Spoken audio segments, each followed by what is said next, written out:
Bulaga ang biglang buhos ng ulan sa malaking bahagi ng Metro Manila. Kaya naman ilang beses nagpalabas ng thunderstorm advisory ang Pag-asa simula umaga pa lang kanina. Mag-aalas 8 naman ng gabi kanina, naglabas ang ahensya ng rainfall advisory para sa Metro Manila. Mahina hanggang katamtamang ulan ang naranasan sa loob ng isang oras.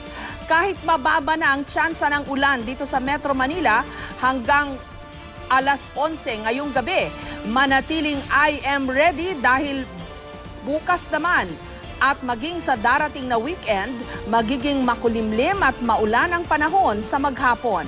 Base po yan sa datos ng The Weather Company. Bukod sa Metro Manila, hanging habagat din ang pangunahing weather system na nakaaapekto sa Southern Luzon, Visayas at Mindanao. Ayon sa Pag-asa, kaya umaga pa lang bukas, asahan na ang ulan sa Southern Luzon. Sa hapon, buong Luzon na ang uulanin. Katamtamang ulan ang posible sa Northern at Central section.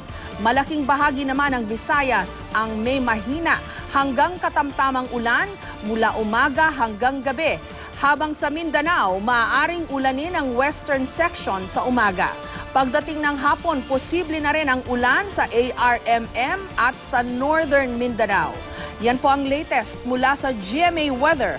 Magplano para sigurado. I am ready. Serbisyong totoo ng GMA News.